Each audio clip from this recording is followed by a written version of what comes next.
Jesus. Amém. Obrigado, você.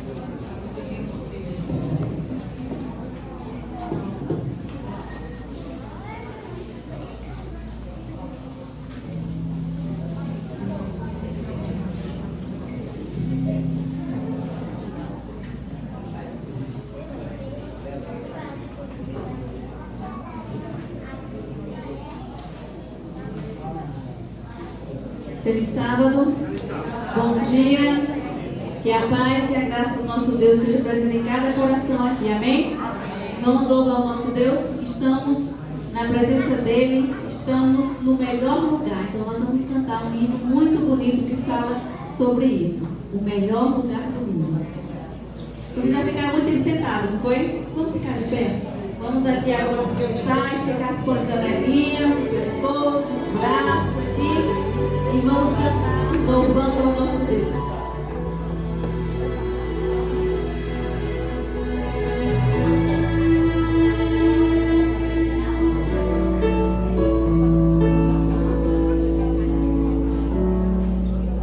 No mundo ainda existem belezas que alegram a vida e nos fazem sonhar.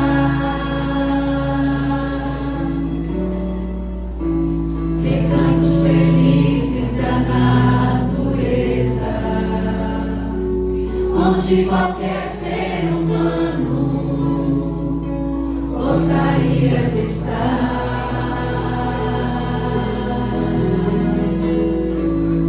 Mas de todos os lugares,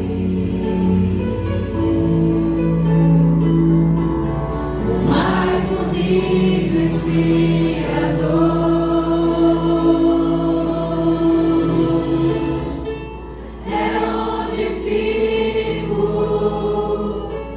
em oração.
Podem sentar.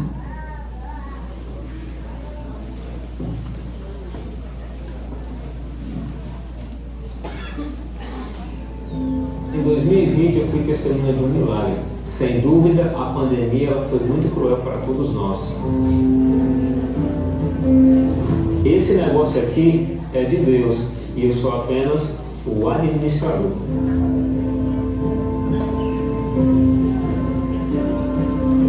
Foi nesse momento que eu tive a oportunidade de testemunhar para ele a respeito da fidelidade de meu Deus e o quanto valia a pena ser fiel com ele.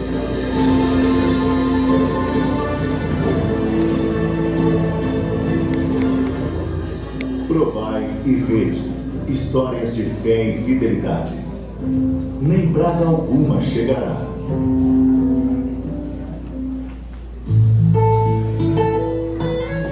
Meu nome é Erandi, estou no negócio do coco já faz 30 anos. Já vivi períodos de fartura e também de falência. Mas em 2020 eu fui testemunha de um milagre. Sem dúvida, a pandemia ela foi muito cruel para todos nós. Só que para quem trabalha no cultivo, não existe essa coisa de home office. Se não cuidar, a planta não cresce e se não colher, a fruta apodrece. Enquanto o coco estava secando nas outras fazendas, eu não só vendia mais do que nos outros anos, como também comprava a produção de outras fazendas. Outros produtores não conseguiam vender a sua produção de coco. E eles perguntavam qual era o meu segredo. E eu ficava até sem jeito de responder. Até a maior fazendeira de coco do estado veio à minha fazenda para perguntar o que eu fazia para produzir tanto. Ela me disse que gastava o dobro e não tinha a produção que a gente tinha aqui. Eu disse a ela, aqui nessa fazenda nós temos mais bênção do que adubo. Eu expliquei para ela que eu era adventista sétimo dia, eu era dizimista, ofertante e que eu tinha um pacto com Deus em que a maior parte dos lucros da fazenda seriam revestidos para a causa dele. Daí ela falou, meu pai já foi adventista também, estudou no NASP, e eu disse para ela, agora a senhora entende o segredo. Esse negócio aqui é de Deus e eu sou apenas o administrador. A minha oração tem sido, Deus, enquanto eu estiver cuidando das tuas coisas, por favor, cuida das minhas. Eu já declinei várias oportunidades de negócio que para mim seriam economicamente vantajosas, porque eu sei por experiência própria que vale a pena ser fiel ao que Deus pede.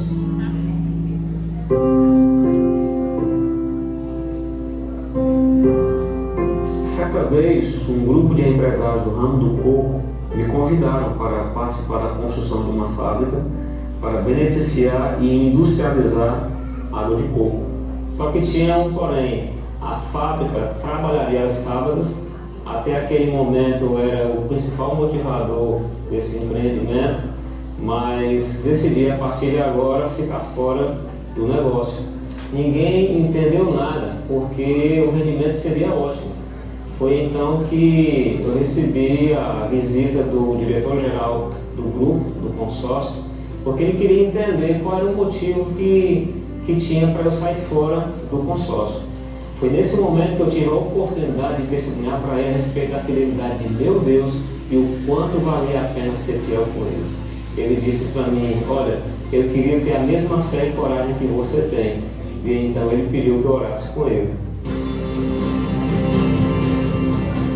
Deus é sempre fiel. Mesmo quando eu falho, ainda assim Ele cuida de mim. Eu já senti na pele as consequências de quebrar a promessa que eu fiz a Deus. E mesmo quando as coisas ficaram ruins por conta das escolhas erradas que eu fizer, eu via como Deus era bom. É a fidelidade dele que me motiva a ser fiel a Ele.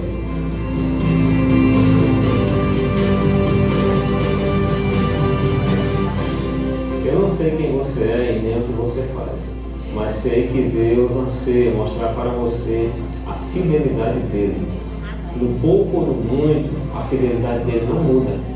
E nesse momento nós podemos descansar no cuidado e na bondade de Deus, na certeza de que Ele pode prover para nós muito mais do que o que nós necessitamos. Nós adoramos a um Deus bondoso. Provai e vede. Agora chegou a hora de adorarmos juntos, através dos dízimos e ofertas.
Oremos. Deus maravilhoso Pai, te agradecemos por mais um sábado ter chegado e por cada um de nós estarmos com saúde na tua santa casa. Já te adoramos através dos louvores e vemos uma linda mensagem na escola sabatina e também estamos te adorando através do dízimos e das ofertas. Abençoa cada dizimista e oferta aqui presente e em especial também todas as mamães que são anjos que o Senhor colocou para que nós tomássemos de mão. Abençoa também, Senhor Deus, a mensagem da semana, os que te pedimos e te agradecemos. Em nome do teu Filho amado. Amém. Amém.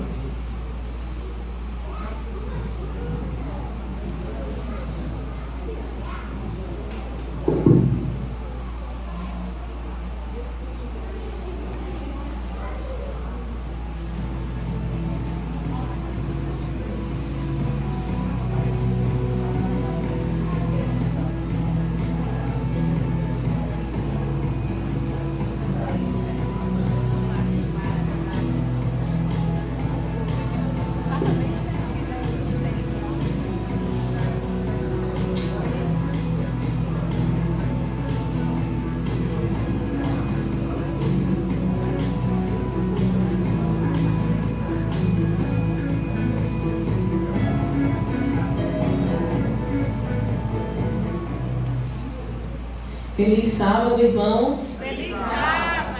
Sábado delicioso, né? Quem pôde chegar um pouco mais cedo hoje, ali atrás teve um banquete muito bem organizado pela equipe, né? Então foi delicioso esse início de sábado. E Vanduíla pede para... Baixa só um pouquinho o som, Tomás.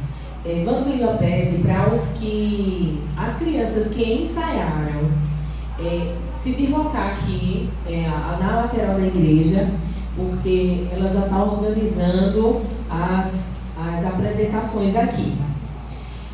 Hoje à noite teremos uma serenata, tá? E essa serenata é para quem? Né? Se a gente já está revelando para vocês, né? Então, essa serenata ela será ofertada àquelas pessoas que exemplo, eu quero ofertar uma serenata para minha tia, para alguém que não é da igreja ou que já foi da igreja e está afastado da igreja, tá? Então, no momento lá vai ter a serenata, vai ter um brinde para a pessoa e um momento de oração também pelaquela pessoa. Então, ainda dá tempo de você dizer para a Vanduíla, tá? Para quem você gostaria de ofertar essa serenata, tá? Então, para você passar direitinho o endereço, tudinho. E se a pessoa realmente vai estar em casa, para não fazer o deslocamento e a pessoa não estar na sua casa. Ela também pede ajuda para os irmãos que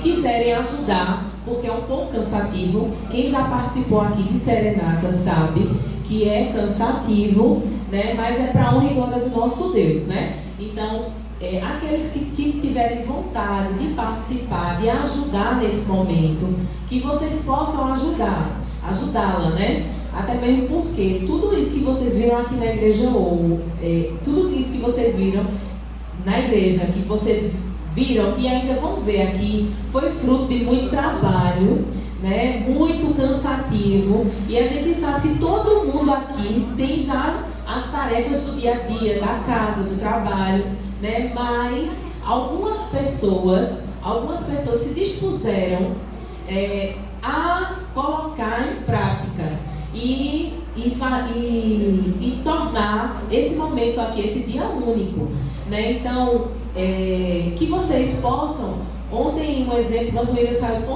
hoje, Vanduíla saiu daqui da igreja de 2 da manhã, né? Então, assim, a gente sabe o quanto é difícil, né? Sair de 2 e chegar às que horas hoje aqui na igreja, Vanduíla? 7 horas da manhã já estava aqui, né? Então acordou antes ainda.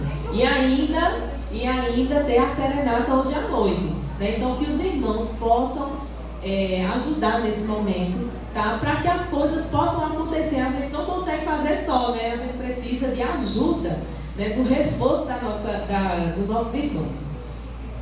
Então, vão precisar de carros também para locomover as pessoas de um lugar para outro. Se você tem seu carro, de repente você não pode se fazer presente, mas aí você pode ceder o seu carro para uma pessoa que for participar de confiança ali, para poder deslocar as pessoas, tá certo? Desbravador e aventureiro não teremos, folga, né, devido ao Dia das Mães.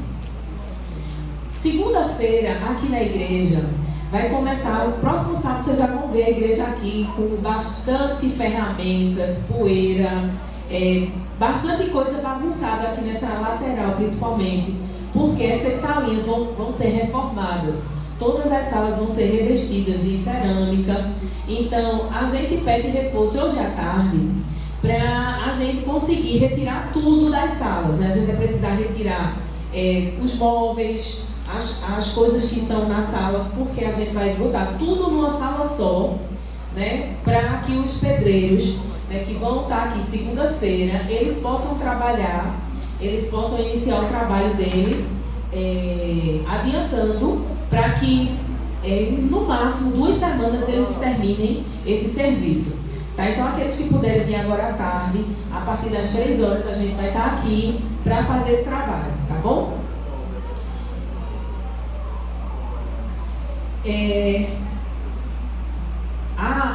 As escalas ali no quadro, as escalas de pregação, escalas de momento de louvor, escalas de diaconisas, escalas de louvor especial, estão expostas ali. Então, que você possa dar uma olhadinha e já colocar na sua agenda. O que é que está acontecendo? Às vezes a gente está chegando aqui na igreja e as pessoas que estão sendo escaladas não estão aqui na igreja. Né? Então, se você, de repente, naquele dia que você foi escalada para estar aqui no momento de louvor especial, ou até mesmo a pregação, você comunique um pouco antes para trocar, né? Para que não fique o déficit da pessoa aqui. De repente, a gente, de última hora, está fazendo aquelas coisas assim, atropeladas. E a gente sabe que as coisas para Deus, principalmente para tudo que a gente vai fazer, tem que fazer bem feito. Mas principalmente para Deus é que a gente tem que dar o nosso melhor. E por último, e não menos importante, a igreja que sabe que a gente tem um irmão muito querido nosso, o casal, a irmã Conceição e o irmão Genival, estão em Recife. E para a honra e glória de Deus, né, através das orações dos irmãos, daqueles que mantiveram contatos com várias pessoas, para poder ajudar de alguma forma, para a honra e glória de Deus, eles conseguiram ontem fazer uma consulta com um especialista que precisa para fazer a cirurgia dele. E a cirurgia dele está prevista para a honra e glória do nosso Deus para segunda-feira. Então, que vocês possam orar. Né? Irmã Conceição, não está sendo fácil, né? Quem já teve a oportunidade de entrar em hospitais públicos sabe que não é fácil o momento ali, principalmente essas alas dos adultos, né? Então, que vocês possam orar, porque tudo indica que será segunda-feira, mas aí a médica não confirma, porque de repente se aparecer um caso mais urgente que o dele, aí coloca na frente, né? Mas a cirurgia dele está prevista para segunda-feira. Então possamos orar, né, para que tudo seja feito da vontade de Deus e que ele consiga, através dessa doutora Débora Campeiro, fazer essa cirurgia. Amém? Que vocês possam ficar aí atentos. E a saída também, tá bom? Os diáconos, eles vão dizer como é que cada um vai chegar no seu banco e vai pedir para você se levantar na hora da saída final, tá bom? Então, que possamos sair ordenadamente. Como a gente entra ordenado, a gente também deve sair da casa do nosso Deus ordenado também.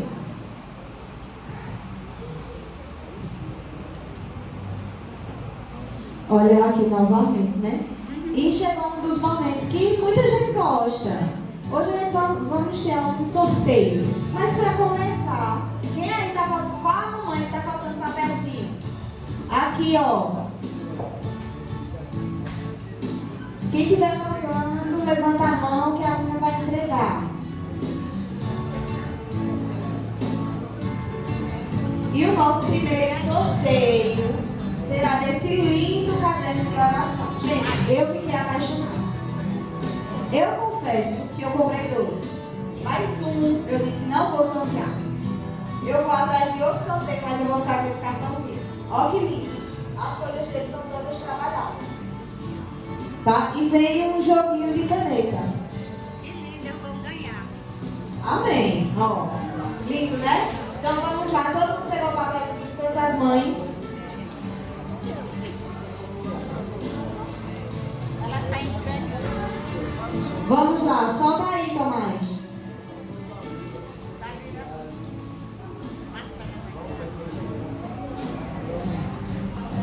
Número 32. Quem é o número 32?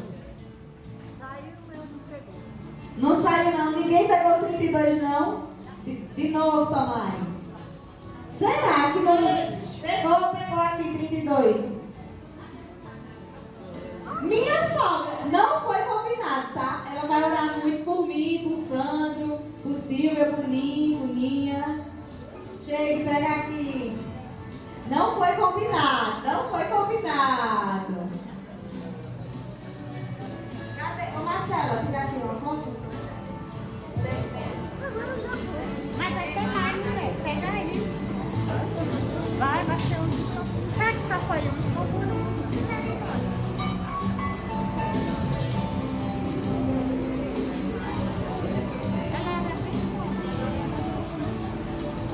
Pronto. Daqui a pouco tem mais, tá, gente? Tá certo? Vamos dar continuidade.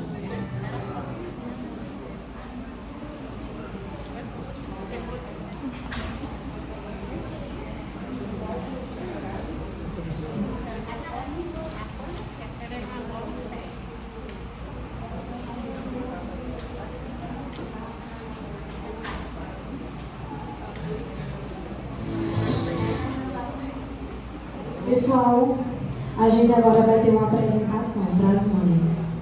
Saibam que essas crianças foram assíduas nos ensaios, foi puxado. Eu espero que vocês gostem, foi feito com muito amor, muito carinho, especialmente para vocês, tá certo? Quem tá puxando? É eu? É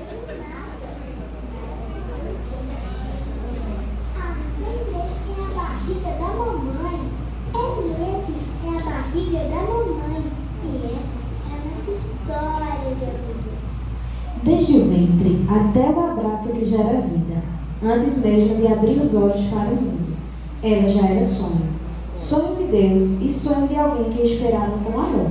Aos 3 anos, ela brincava de boneca, sem imaginar que ali mesmo já ensaiava os primeiros gestos de cuidados, pequenas mãos, mas com um coração enorme, aprendendo a amar.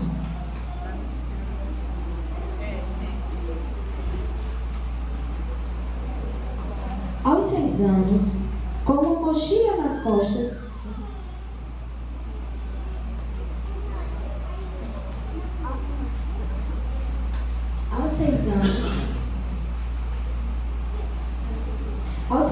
com uma mochila nas costas e muitos sonhos no olhar, ela deu seus primeiros passos rumo ao futuro.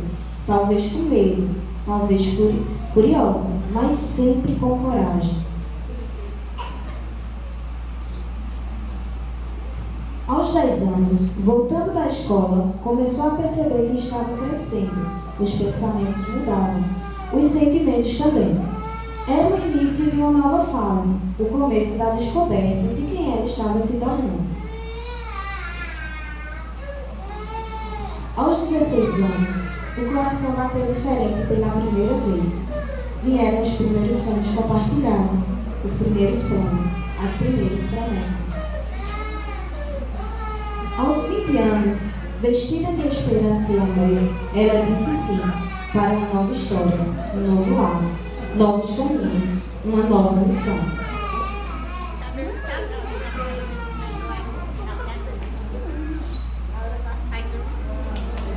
Aos 25 anos, algo mudou dentro dela para sempre.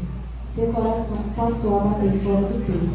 Agora ela carregava vida, carregava um propósito, carregava 1000 sonhos em um só ventre. E então, nos seus braços chegou o maior presente que ela poderia receber, um filho. Aquele instante, ela deixou de ser apenas menina, apenas jovem, apenas mulher. Ela se tornou mãe. Ser mãe é ser colo quando o mundo machuca, é ser força quando falta a coragem, é ser luz mesmo quando está cansada, é amar sem medida, sem pausa e sem condição. Hoje celebramos vocês, mães, mulheres que foram escolhidas por Deus para uma missão linda que existe: gerar vida, cuidar de vida, transformar vidas. Vocês são a prova viva de que o amor mais forte do mundo cabe dentro de um abraço de mãe. Feliz Dia das Mães.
pra você, que não dá pra esquecer.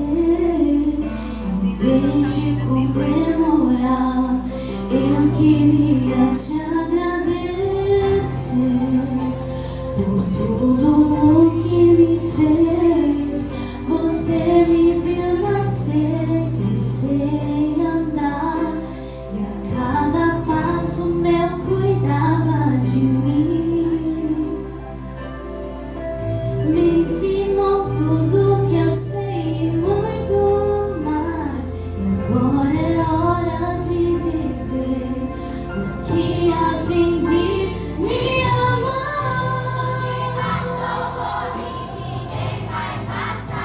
Me amar.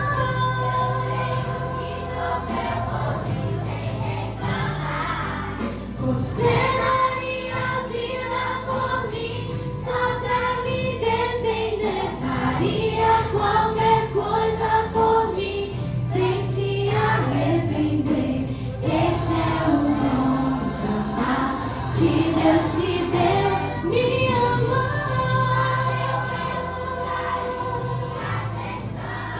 Me amar.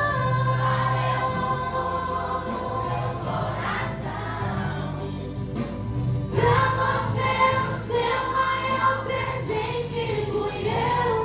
Então saiba que pra mim nós somos iguais, pois você é o melhor dos presentes que Deus me deu. Mãe, eu te amo demais.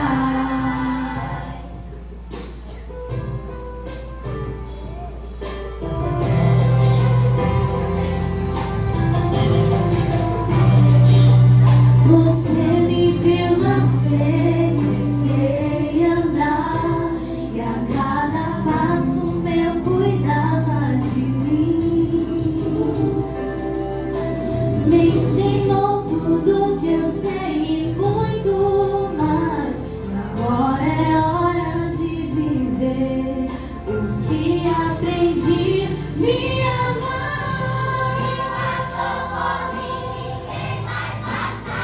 Me amar.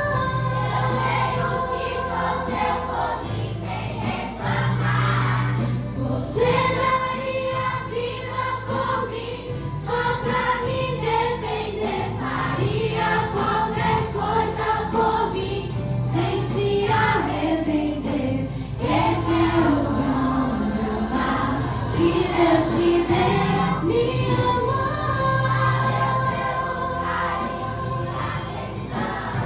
Me amar.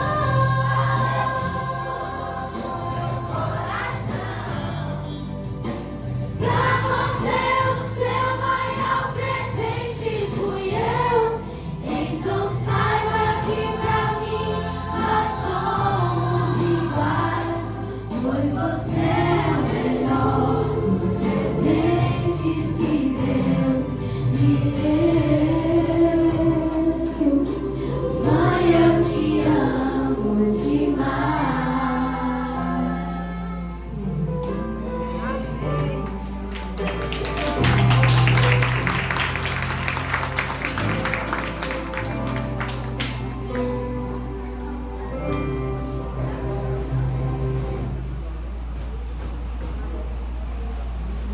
Agora todo mundo procura sua mamãe e dá um balãozinho a ela, tá certo?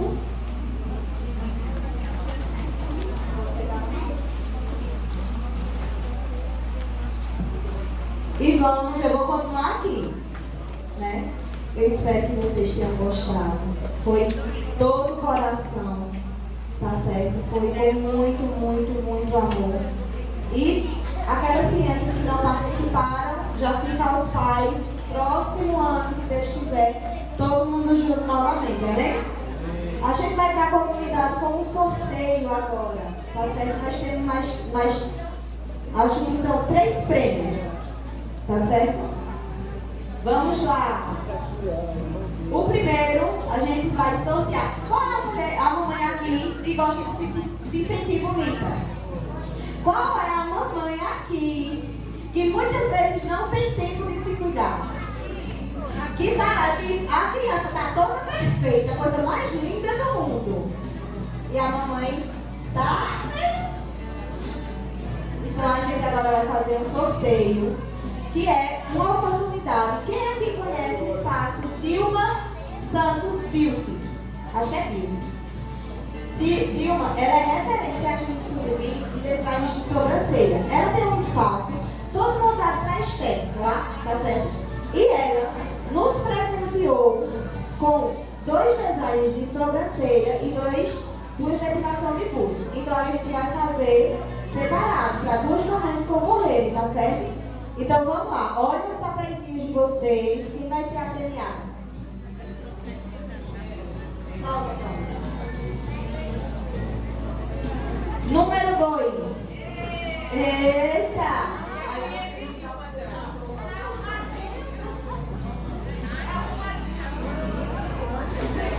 Ô, gente, quem ganhar, depois me procura, que eu dou um voucherzinho. Na correria eu acabei esquecendo de imprimir.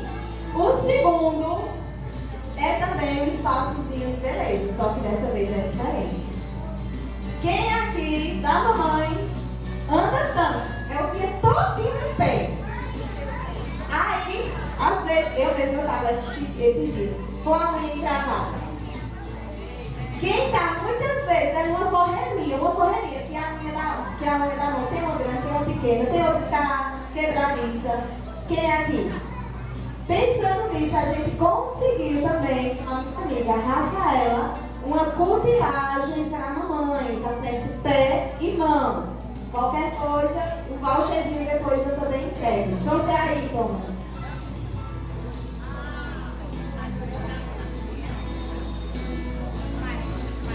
Número 52.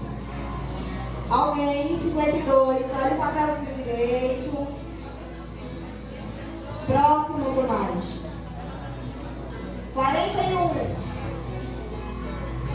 41. Ó, irmãzinha.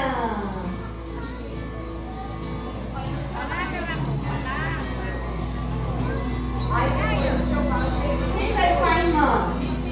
Vizinha. Vem cá pra gente tirar uma foto. Aí o seu voucherzinho eu entrego a vizinha, tá certo?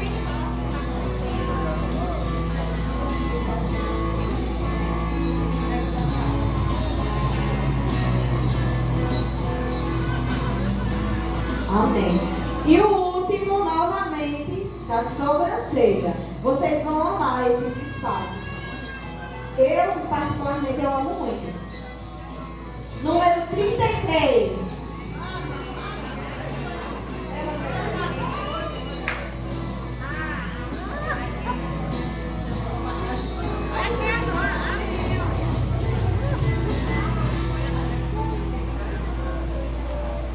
Amém. Agora vamos para a parte mais importante do nosso culto, né? Tudo isso foi lindo, tudo isso foi especial, mas agora é um momento muito, muito, muito importante, que é o momento da partilha da palavra, amém? Então o pastor vai partilhar conosco a palavra de Deus.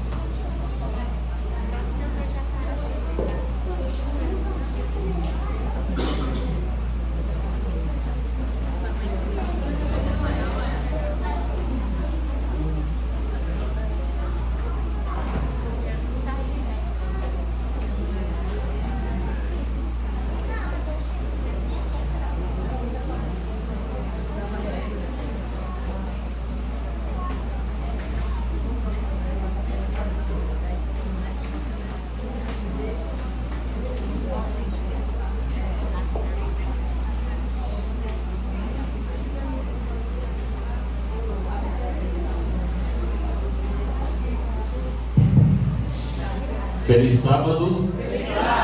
Aqui estão os que guardam os mandamentos de Deus e têm a fé em Jesus, amém? Amém. Queridos, que bom que você veio, que bom que você está vivo, que bom que você continua na bendita esperança, aguardando a volta de Jesus, né? Esse dia, né, Luiz, não foi bom muito pra gente não, né?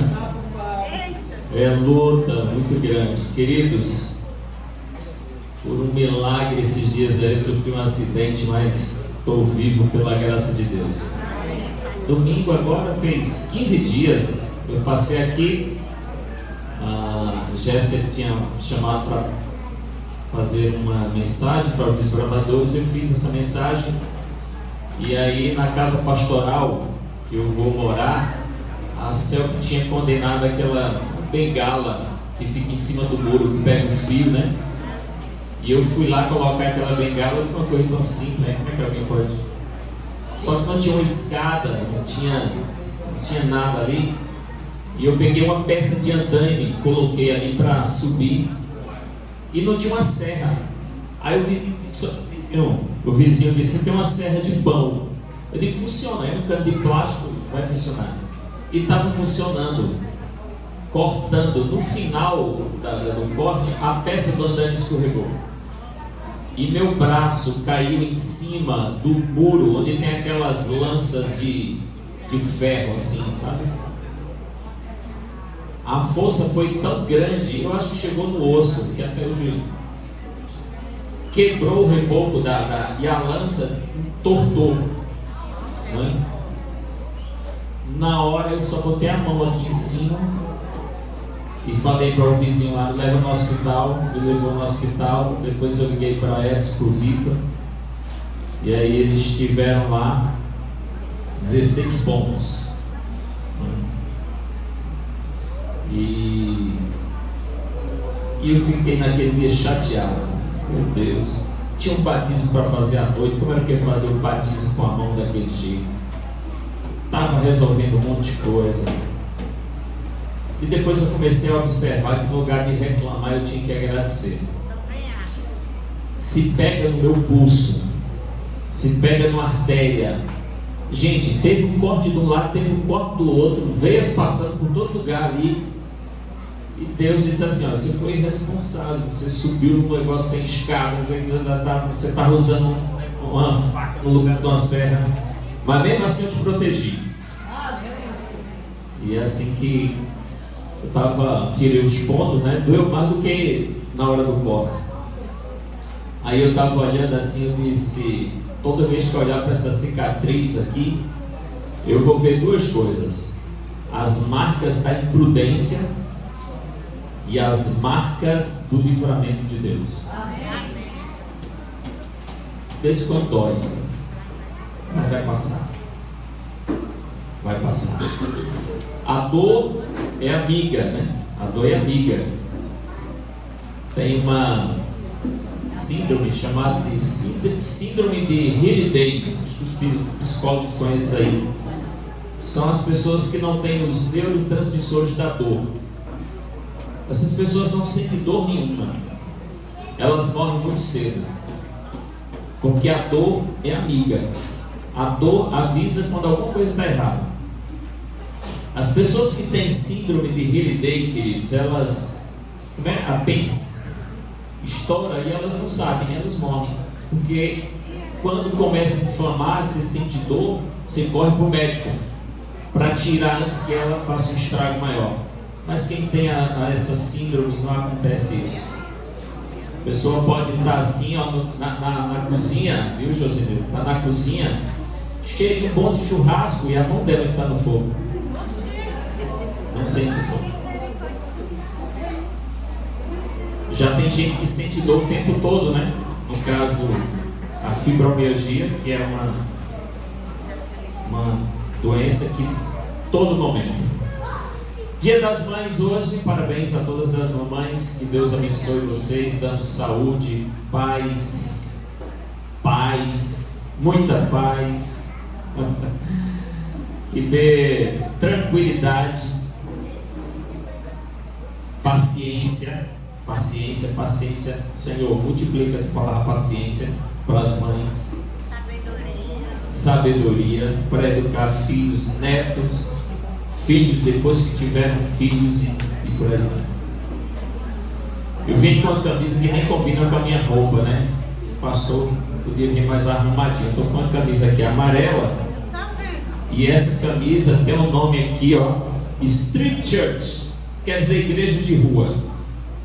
Eu tive uma reunião esses dias com o pessoal dos jovens aqui e a gente está montando aqui uma banda E essa banda, queridos, é para atender a igreja e o distrito.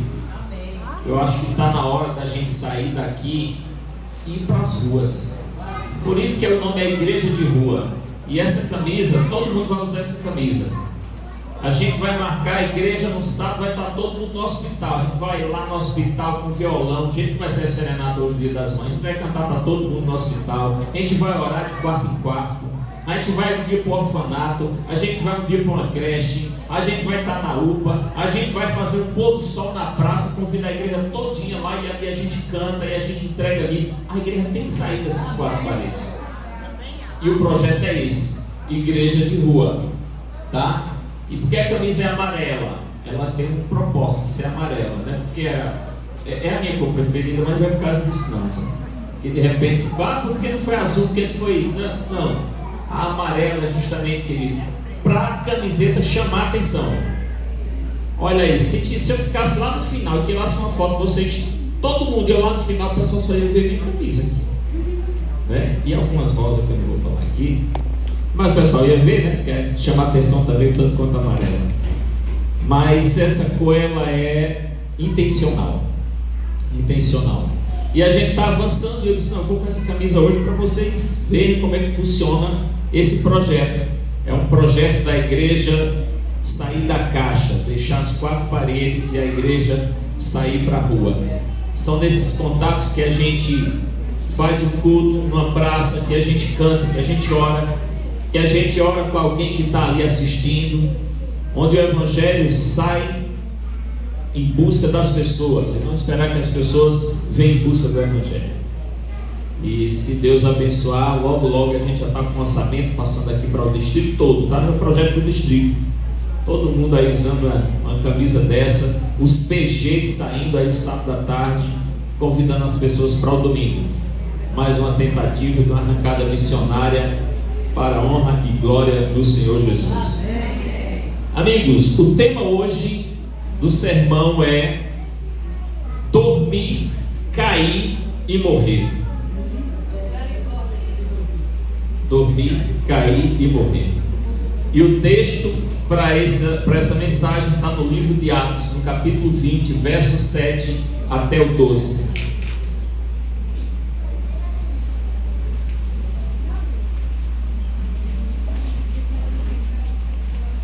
Atos 20, verso 7 até o verso 12.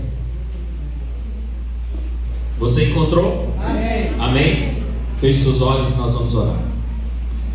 Grande e eterno Deus, Pai que habita nos altos céus, pedimos que nesse momento onde a Tua palavra está aberta, que o Senhor fale ao nosso coração. Não seja meramente um homem aqui à frente, mas que seja a voz do Espírito Santo usando uma pessoa falha para trazer algo de muita importância para a nossa vida. Mais uma vez te pedimos, fala ao nosso coração, e nós fazemos isso em nome de Jesus. Amém. Verso 7: no primeiro dia da semana, reunimos para partir o pão, e Paulo falou ao povo, pretendendo partir no dia seguinte.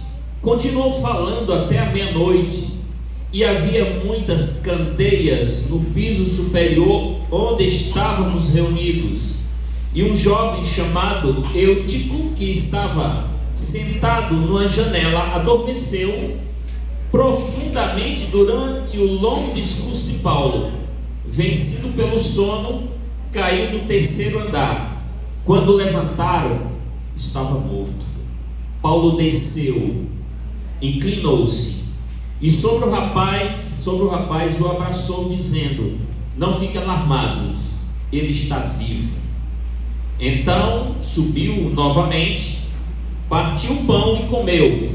Depois continuou a falar até o amanhecer e foi embora. Levaram vivo o jovem, o que muito os consolou. Queridos, esse texto aqui, ele fala da terceira viagem de Paulo. Paulo, ele estava nesse momento em Éfeso e depois ele foi para Troade. Em Éfeso, Paulo ficou ali por 3 anos e meio. Paulo pregava ali nas plantava igrejas naquele lugar, pregava o evangelho. Só que Paulo passou em Troade há algum tempo atrás, cerca de 10 anos. Paulo passou em Troade, onde aconteceu o acidente do menino ter caído da janela. E quando Paulo passou lá, ele pregou o evangelho e uma pessoa se converteu, um rapaz chamado Carpo. E Carpo, Paulo naquela época não tinha internet, a gente não tinha o feedback, o retorno que a gente tem hoje, né? Paulo foi embora e escrevia por cartas. E como Paulo mudava muito, coincidia alguém mandar a carta chegar e Paulo não estava mais lá, né? E o que aconteceu foi que quando Paulo volta em Troade, 10 anos depois, ele evangelizou ali, não sei quantas pessoas, mas tinha aquele levou o evangelho e tinha uma igreja completa, repleta, 10 anos depois. E Paulo, quando Paulo estava ainda em Éfeso, o comércio em Éfeso era muito forte por causa da idolatria. Tinha um cidadão chamado Demétrio, que ele pegava o ouro, derretia o ouro e fazia estatuetas de uma deusa chamada Diana, e também do templo da Diana. Então as pessoas, quando iam para Éfeso, o que é que elas iam fazer lá? Compravam essas estatuetas de ouro como lembrança de ter passado naquela cidade. Assim como tem muitas cidades hoje que tem uma religião, uma fé muito forte, ali as pessoas vão lá e compram objetos sagrados, né, para eles. E é o que aconteceu, que quando Paulo chega em Éfeso, Paulo começa a bater, pregar contra a idolatria. E no lugar e o rapaz fica incomodado, porque as vendas começaram a cair. Paulo pregava, dizia: olha, isso é idolatria, não é Diana, é Jesus. Não é o templo aqui na terra, é no céu. E Paulo batia, e o Demétrio chegou, foi lá nos grandes que ele tinha influência e disse: olha, não está dando certo não. Esse homem está aí, e aí está prejudicando o comércio da cidade. Daqui a pouco a gente não tem mais turista. Só que os outros estavam felizes. Por quê? Porque a cidade de Éfeso tinha gente de toda a Ásia para ouvir Paulo pregar. E a cidade, com essa divindade Diana e com o Demétrio, quando ele fez essa acusação, pegaram Paulo, alguns discípulos ali, e apertaram e disse assim: ó, eles queriam até que matasse. Mas o júri lá reuniu e disse: não, isso aí não é motivo para matar não. Faz o seguinte, vai ver o que faz. Nisso, Paulo diz: opa, é hora de sair daqui. E agora Paulo sai de Éfeso, e agora Paulo vai para Troade. Quando Paulo chega em Troade, Paulo sabe que aquela era a última vez que ele passava naquela igreja. Era a última vez que ele pregava naquela igreja. Era a última vez que ele estava olhando para os olhos daquelas pessoas, porque ele sabia que depois ele seria morto. Agora eu pergunto para você: se você é um pregador e você está na igreja hoje pregando como eu, e se você soubesse que esse seria o seu último dia, qual seria o seu sermão? Você falaria sobre o quê? O que seria tão importante que a igreja de Surubim ouvisse nesse dia, que pudesse ser lembrado pelo resto de suas vidas? Aquele foi o último sermão do pastor Jurandir. Eu fico imaginando o que Paulo pregou, e eu fico procurando, e eu já li esse texto algumas vezes, e a Bíblia não fala o que Paulo pregou ali. Mas Paulo sabia que aquele era o seu último dia que ele estava pregando naquela igreja. Queridos, Paulo, quando ele saiu de Éfeso e foi para Troade, que ele pregou o evangelho, a primeira coisa que eu aprendo nesse sermão é: quando a palavra de Deus chega, a idolatria ela diminui, ou ela termina, porque não tem como alguém servir a dois senhores. E a gente lembra aqui na história que Paulo, quando ele chegou lá, ele começou a pregar no sábado, viu? Ele não foi o primeiro dia da semana, porque já foi à noite. Quando diz assim, o primeiro dia da semana, o menino caiu no primeiro dia da semana, porque já tinha passado o pôr do sol e era noite. Diz que havia fumaça ali, luzes ali, era de noite. Então Paulo chegou no sábado, pregou o dia todo, e as pessoas ouvindo. Paulo pregando. E Paulo disse: eu tenho que pregar mais, porque é o meu último dia aqui, eu tenho que pregar mais, eu tenho que pregar mais. E Paulo pregou o dia, e passou o pôr do sol, e chegou a noite, e Paulo continuou pregando. E ali tinha um menino que aí, quando chegou a noite, tinha um problema, não tinha energia elétrica. Por não ter energia elétrica, começava escuro, praticamente só ouvindo a palavra de Paulo. E alguém trouxe, a igreja já estava reservada, preparada para lamparinas. Só que tem o seguinte: se você pega uma igreja que não tem ar-condicionado, muita gente, e aí você coloca lamparinas, o que é que vai acontecer? O calor vai potencializar. E ali o calor, e não só o calor, porque era fumaça, calor, mas as pessoas não arredavam o pé. E naquele momento ali chega um rapaz, e a Bíblia diz o nome dele, chamado Eutico. Ele está ali dentro, mas ele olha, eu penso, não é a Bíblia que diz, ele diz: olha, esse calor aqui, essa fumaça, se eu sentar naquela janela ali, eu vou ter uma visão privilegiada. Primeiro, eu vou estar sentado, não sei se tinha cadeira para todo mundo ali, mas eu vou estar sentado, e eu vou estar pegando um ar diferente, um ar puro, não esse ar de fumaça, e eu vou estar tranquilo. E ele foi e sentou na janela, e ele estava ouvindo o sermão sentado na janela, e a Bíblia diz isso. E o menino cochilou. Quando o menino cochila, o menino cai de mais ou menos 9 metros de altura. E a pergunta é: por que ele caiu? De quem foi a culpa? Foi o sermão de Paulo, que não era atrativo? Foi o sono, que era demais? Bom, a gente sabe que o pregador era Paulo. Dizem que por 2 anos Paulo pregava cerca de 4 horas. O sermão de Paulo não era menos do que 4 horas por dia. 4 horas por dia. É como se Paulo começasse às 8 da manhã e terminasse meio-dia. 4 horas por dia. E toda a Ásia via ouvir Paulo. Então a pregação de Paulo era fenomenal, era muito boa. Então a culpa não foi do pregador. A pregação de Paulo foi excelente. Queridos, a salvação não depende do pregador. A salvação não depende da igreja. A salvação depende exclusivamente de Cristo. Eu fico triste quando algumas pessoas dizem: cara, quem vai pregar hoje? É irmão fulano? Eu vou para outra igreja. Porque lá o pregador é melhor. Lá porque o pregador é mais eloquente. Você vem para a igreja para adorar a Deus, para buscar a Deus, para se encher da presença de Deus. Você não vem para a igreja para classificar quem prega bem, quem prega mal. Sabe quando isso acontece, queridos? É quando você vem sem fome para a igreja. Venha sem fome para a igreja, que qualquer mensagem vai lhe satisfazer. Agora, quando você vem cheio, pode botar o bulhão aqui, pode trazer o Rodrigo Silva, pode trazer os melhores pregadores que a gente tem, e você vai sair pior do que você entrou, porque você vem sem fome. Eu lembro de uma história que o pastor Luiz Gonçalves contava, do pregador, do obreiro bíblico, que estava dando estudo bíblico o dia todo. E ali, quando chegou mais ou menos 4 horas da tarde, é hora dele voltar para casa, mas faltava um estudo ainda. E quando ele passou na casa da mulher, a última estudo, a mulher lhe faz uma pergunta. Era uma mulher muito simples, pobrezinha, e ela disse: você já almoçou? E o obreiro disse: não almocei, mas não se preocupe, não, esse é o meu último estudo, e daqui a pouco eu vou para casa e almoço. Ela disse: não, você vai almoçar agora. E ele viu e disse: não se preocupe, mas ela insistiu, e ela fez um almoço para ele.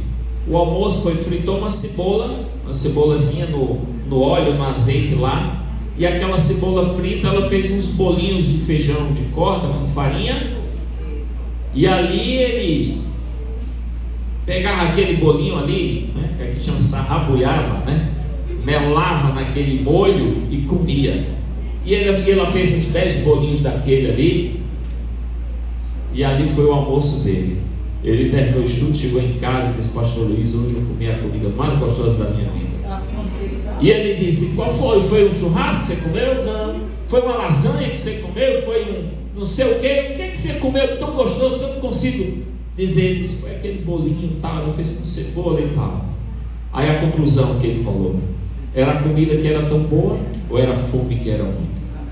Quando a gente vem com fome para a casa de Deus, a gente sai satisfeito com qualquer mensagem, porque vai preencher um vazio, um buraco que está em nosso coração. Mas quando a gente vem cheio da gente, não tem sermão, não tem louvor, porque a gente está aqui, mas a gente não está aqui. A gente está com o corpo, mas o Espírito está lá fora. O verso 8 diz que havia muitas candeias no piso superior, onde estávamos reunidos, muitas candeias, muitos candeeiros. Todos estavam sentados e o jovem entra na igreja. Era noite, fumaça, lamparina, muita gente. Devia estar muito calor. Agora ele olha para a janela, senta na janela para assistir o culto. A pergunta que eu faço, outra pergunta: qual o problema de subir na janela para assistir o culto? Queridos, sentar na janela, eu não sei, acho que vocês já usaram a expressão. A gente está sendo, você chegou agora, já quer sentar na janela? Não é comum essa expressão, né? É como se quem está mais tempo aqui tem o privilégio da janela. Nos aviões, você senta no corredor, você senta na janela. Mas às vezes quando você senta na janela, se ela está perto de uma porta de emergência, vem a comissária de bordo ou o comissário e diz assim: olha, lê essas instruções. Se houver uma queda, você é capaz de destravar essa porta através dessas orientações. Porque se você não for capaz de travar, você pode impedir que muitas pessoas se salvem. Você é capaz, porque se você não for capaz, a gente vai colocar outra pessoa no seu lugar. Você tem uma visão privilegiada. Geralmente a porta de emergência, os pés da gente vai lá na frente. É um privilégio, porque tem um espaço maior em caso de emergência, mas a responsabilidade é muito maior caso haja um acidente. Então, sentar na janela traz privilégios, mas também grandes responsabilidades, ou gera um risco. Você sabe que o treinador de um time de futebol, ele não precisa correr como os jogadores correm. Eles não precisam ter uma alimentação como os jogadores têm para ter aquele preparo todo. Mas se o time vai mal, uma das primeiras cabeças que rolam é o quê? O técnico. Ou seja, ele não precisa acordar cedo, ele não precisa treinar ou correr, mas a responsabilidade dele é muito grande. O privilégio também trouxe risco àquele rapazinho que estava na janela. Sabe por quê, queridos? Na janela ele tinha duas visões. Ele viu o que acontecia dentro da igreja, ele viu Paulo pregando, mas ele também conseguia observar o que acontecia lá fora. Ele estava ali encantado.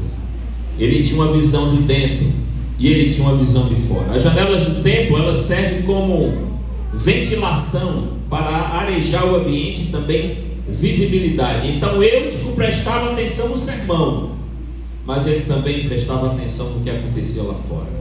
Um olho na igreja, outro olho no mundo. Prestava atenção na mensagem, mas também era tentado por causa do celular. Queria ouvir a mensagem, mas também queria ver as mensagens. Quer ver um sermão? A gente viu ali que era como é que alguém pode adormecer em um sermão tão poderoso como o de Paulo. É porque na janela alguém está de olho na igreja e alguém está de olho no mundo. É como se você estivesse aqui agora, mas você não estivesse 100% aqui. Você está aqui, mas você está preocupado com as coisas da sua casa. Você está aqui, mas você está preocupado com as suas dívidas, com as suas contas. Está na igreja, mas não está na igreja. Está na igreja, mas está na janela. Quer ouvir a voz de Deus, mas um pensamento rouba você para coisas que não é própria desse momento. E Jesus disse o seguinte: ninguém pode servir a dois senhores, pois podemos agradar a um e desagradar a outro. Em momento de adoração, a tantos deuses, Josué disse, eu não sei vocês, mas eu e minha casa serviremos ao Senhor. Queridos, cuidado com as janelas espirituais. Cuidado com as janelas espirituais. Jesus não aceita um coração dividido. Jesus não aceita uma adoração dividida. Jesus não aceita uma fé dividida. E nas janelas, a velha natureza, ela permanece. Todo tempo a gente vive essa luta, o espírito lutando contra a carne. E isso acontece no terreno inimigo. Isso não tem a ver com quanto tempo eu tenho de igreja. Eu tenho 40 anos de igreja. A luta sua é a mesma de quem entrar agora, ou de quem é mais velho do que você. Todo o tempo é a nossa luta, é o espírito lutando contra a carne. Num vacilo que a gente dá, a gente alimenta mais a natureza pecaminosa. Quando a gente percebe, a gente se aproxima de Deus. E a gente está pertinho de Deus. E quando a gente está pertinho de Deus, a velha natureza, ela começa a morrer de fome. Mas parece que a gente tem saudade do mundo. E sentado na janela, a gente olha para ela novamente. E quando a gente olha, ela começa a brotar novamente. E assim a nossa vida, essa luta inconstante, que não tem tempo, não tem idade, do berço até a sepultura, é essa luta, o espírito lutando contra a carne. A outra parte, que é as baladas, que é os prazeres deste mundo. A outra parte que é servir a Deus. E Elias disse lá no Monte Carmelo: até quando vocês vão estar divididos entre dois pensamentos? Se é Deus, segue a Deus. Se é Baal, segue a Baal. Mas toma uma decisão. O nome Eutico quer dizer afortunado.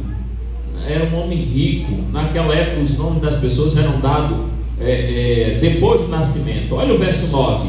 Acompanhe com a gente o verso 9. A gente já está no final. Verso 9 diz que estava sentado na janela, adormeceu profundamente durante o longo discurso de Paulo, vencido pelo sono, caiu do terceiro andar. Quantos aqui são bons em dominar o sono? Levanta a mão aqui que eu quero ver. Quantos são bons em dominar o sono? Gente, eu não sei quantos de vocês já passaram por uma situação de você estar conversando com uma pessoa e você está com muito sono, mas é muito sono mesmo, de você chegar num estágio de você responder uma coisa que não tem nada a ver com o outro perguntou. Já aconteceu com alguém aqui? Que você está acordado por educação, mas você não está mais ali, você já apagou. Existe uma enfermidade raríssima que alguém está acordado e de repente ela dorme. Ela dorme. Dorme em qualquer lugar. Essa pessoa está acordada e ela dorme. Agora, só essa enfermidade. Os demais bilhões de pessoas antes de dormir sentem alguma coisa. Falta de oxigênio no cérebro e a gente faz. Aí depois chega uma hora que falta e a gente apaga, né? Aquilo que você não domina vai te dominar. Eu um dia trabalhava com vendas. Eu fui para uma cidade da Alagoas, chamada Penedo. Não sei quantos conhecem Penedo aqui. Eu fui trabalhar em Penedo com vendas. E eu saí de Pesqueira à noite, naquele ônibus, sai pega o ônibus que vai para Caruaru, do Caruaru pega o ônibus que vai lá para com destino, acho que era Maceió, e passava em Penedo, não sei a rota. Mas amigos, tinha um camarada que vinha de São Paulo, ia para São Paulo. Esse camarada, não é que tem uns gravadores grandes assim, pegava 2 fitas, um jogo de pilha, ele foi botando um brega daqui até lá. E eu não dormi. Quando eu cheguei de manhã no hotel, que eu tinha que fazer, chegava no hotel, tomava um banho ali, ia trabalhar. Eu cheguei no hotel, estava morto de sono. E aí eu disse: eu já sei o que é que eu vou fazer. Eu não vou trabalhar, mas agora de manhã eu vou tirar um cochilo aqui, tomar um banho, tirar um cochilo. Meio-dia ali eu levanto aqui, me troco, tomo um almoço e vou trabalhar à tarde. E ali eu me deitei e apaguei. Quando eu acordei, rapidinho, botei a roupa, peguei a pasta e saí correndo, tendo que almoçar para ganhar a tarde todinha, trabalhar à tarde. Quando eu cheguei na rua, na porta do hotel, que eu olhei, tudo escuro. E eu sem relógio, sem nada, eu disse: amigos, que horas são, por favor? Ele disse: 8 horas da noite já. Eu falei: meu Pai do céu, passei o dia dormindo. Que sono foi aquele, né? A pergunta: o jovem sentou na janela e, sem olhar fixo na palavra, começou a cochilar, dormir. Quando ele percebeu, ele estava caindo já. Quando ele estava caindo, e já não tinha mais o que fazer. Por que ele caiu? Porque o lugar não era apropriado. Janela não é lugar para adorar. Mas ele criou um novo método de adoração. E não é o nosso método de adoração que tem que agradar a Cristo. Cristo diz: aqueles que me adoram têm que adorar em quê? A regra é Deus que coloca, não a gente. Adorar a Deus conforme Deus quer. Queridos, um dos maiores problemas hoje da humanidade é que nós tiramos o Evangelho de Cristo e colocamos no ser humano.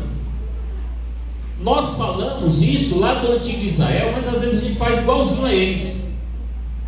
Adoramos pessoas. A forma, às vezes, como nós arrumamos, não é o caso aqui, como nós arrumamos a igreja, às vezes não é pensando em Deus, é pensando nas pessoas. Vamos colocar isso aqui que os irmãos vão gostar. Vamos colocar isso aqui que os irmãos vão achar bonito. Vamos colocar essas flores, vamos pintar a igreja dessa cor, porque os irmãos vão gostar. Ah, esse cinza, não sei se é cinza aqui. Vamos colocar isso aqui, eu não sei se eu sou daltônico. Que cor é essa aqui? Branco gelo. Vamos colocar branco gelo, porque se é branco gelo, se é amarelo, se é verde, é para Deus. Agora, se é para agradar a igreja, a gente vai fazer o seguinte: para agradar a igreja, a gente vai colocar vários baldes de tinta aqui. Aí cada um vai pintar um pedacinho da parede do jeito que... Aí seria para agradar vocês. Mas se é cinza, se é o branco gelo, tem que ser para Deus. Quando a gente tira o Evangelho de Cristo e coloca no ser humano, a gente começa a adorar pessoas. E a gente coloca na escala pessoas que pregam bonito, que cantam bonito, que se destacam na igreja. E às vezes a gente deixa irmãozinhos espirituais mofando no canto do banco, porque aos nossos olhos essa pessoa não está apta para estar aqui. Tiramos o Evangelho de Cristo e colocamos no ser humano, queridos. Quando a gente começa a olhar para o relógio, o relógio está dizendo que são 11h30, o pregador está falando demais. Relógio não entende adoração. Mas como o pregador que está falando não tem testemunho de vida para pregar, ou a igreja que está ouvindo não tem espiritualidade para suportar a mensagem, todo mundo reclama do relógio, mas não reclama dos 2 tempos de 45 minutos assistindo o jogo na TV em casa, e não levanta nem nos 15 do intervalo para tomar água. Não reclama da novela, não reclama do programa da série preferida, da Netflix, mas reclama do relógio, porque a mensagem já chegou às 11h30. Relógio não entende adoração, minha gente. Tiramos o Evangelho de Cristo e colocamos no ser humano. Quando as pessoas vão se batizar, olha, você vai se batizar, não se preocupe, a água vai estar quentinha, vai estar morninha, você que vai se batizar sozinho, vai ser uma grande festa. Mentira! Você vai se batizar, é a decisão mais importante da sua vida, ponto final. Não é porque você vai estar sozinho, vai estar acompanhado. Ah, você vai guardar o sábado, você vai ser muito abençoado. Mentira, você vai ser abençoado, você vai ser perseguido, você pode perder o seu emprego. Essa é a mensagem que tem que ser pregada. Quando a gente começa a moldar a mensagem para deixar ela fofinha, bonitinha, é antibíblica. Você vai devolver o dízimo. Aqueles que devolvem recebem muito mais em troca. Mentira! Dízimo é caderneta de poupança. Você vai devolver para receber mais. Devolve porque não é seu, porque é de Deus. Ah, pastor, mas ele não diz que prove e tal. Exato, prove, mas você faz isso por amor, não para receber mais. Tiramos o Evangelho de Cristo quando nós pregamos mensagem que não está na Bíblia. Quando eu digo, Jesus aceita você do jeito que você é, está errado.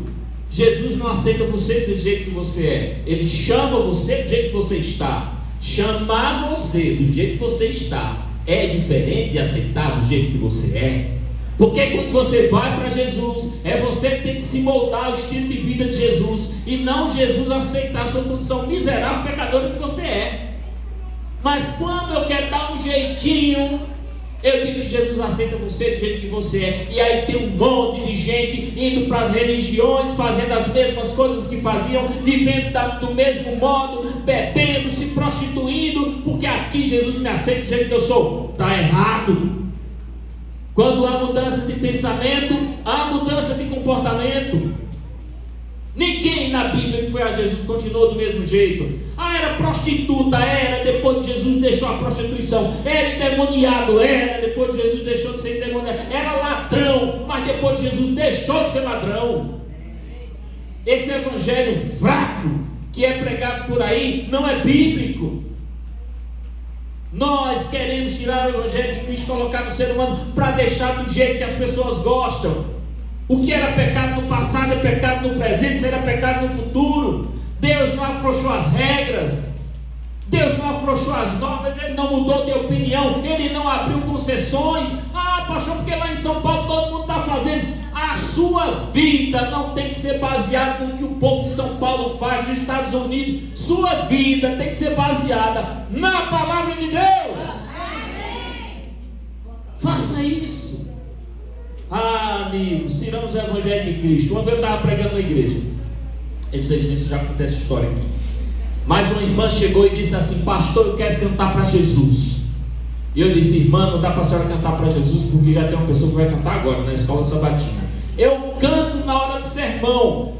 Olha, irmã, já tem uma pessoa para cantar na hora do sermão. Pastor, eu canto no final. Eu digo: irmã, meu sermão é longo, eu não sei se vai dar tempo, eu não posso cortar o sermão para arrumar um espaço para uma música para a senhora. Mas vamos combinar uma coisa: eu vou estar pregando. Se eu conseguir terminar o sermão antes, eu dou um toque para a senhora vem e eu lhe chamo para cantar. Combinado, eu estou ali pregando. De repente a irmã sai lá do último banco, ela vem e senta bem aqui pertinho onde está o Belo.